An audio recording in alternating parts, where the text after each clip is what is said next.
ریتل جوشي ته سرینګر ته لاړې، خپله دې څه ولیدل هلته؟ देखिए रहमान, अगर आप श्रीनगर में हालात की बात करें तो इस वक्त जो पूरा کې د حالاتو خبره کوي نو دا وخت چې ټول عوام دي، زه د کشمیر او زه دا وخت د کشمیر د عوام خبره کوم. هغوی ته په شروع کې نه معلومېدل چې څه شوي دي، ځکه چې د بھارتي حکومت لخوا دا فیصله ناڅاپه وشوله او د دې وروسته په خلکو کې ډیره غوسه وه. لیکن که په بل اړخ ته موږ د حکومت لوري ته وګورو نو دا صفا ښکاري چې دا فیصله شوې ده او په دریو برخو کې کشمیر ویشل شوی دی. د دې نه علاوه داسې ښکاري چې خلک به دا فیصله زر ونه مني. هغوی خپله غوسه ښیي، دوکانونه بند دي، بازارونه بند دي، سکولونه بند دي. حالانکه حکومت د خپل لخوا د میډل او پرایمري سکولونو پرانستل کړي دي او اوس لږه شیبه وړاندې موږ ته خبر ترلاسه شوی دی چې اوس په هایر سیکنډري سکولونه هم پرانستل کیږي.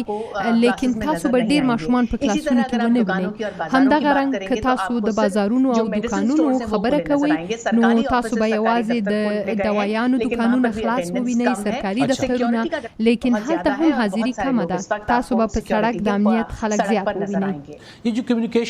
د مسلاتو د بندېدو څه اثرات دي په خلکو باندې، څه لیدل کیږي؟ बहुत ज्यादा दिक्कत है, आप खुद समझ सकते हैं. ډیر زیات مشکلات دي. تاسو خپل پوهېدی شئ رحمان چې د 15 او 20 ورځو پورې یو ټلیفون کرښه هم کار نه کوله. که دا موبایل وي او که ځمکنی ټلیفون او یا که تاسو د انټرنیټ په ذریعه د چا سره خبره کول غواړئ یا ایمیل کول غواړئ، دا هم نه کیږي. ډیر ځله خو موږ دا هم وکتل چې په یوه محله یا مالت کې اوسیدونکي دوه وروڼه دي نو هغوی خپلو کې په ټلیفونونو خبرې هم نشي کولی تر څو یو بل سره مخامخ ونه ویني. خلک لرې پرتو خپلوانو سره رابطې نشي کولی، خلک ډیرې ضروري خبرې نشي کولی.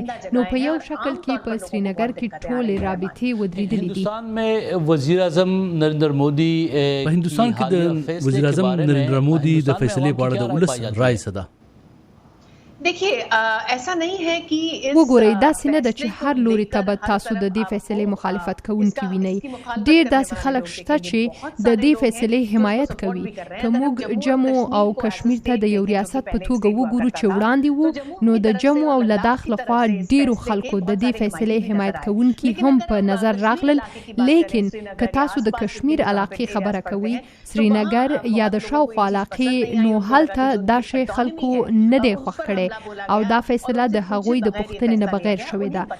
دې ته چې وکتل شي نو ناراضگی ډیره لیدل کیږي. नाराजगी बहुत दिखती है. रहमान रितुल जोशी, बहुत शुक्रिया आपका.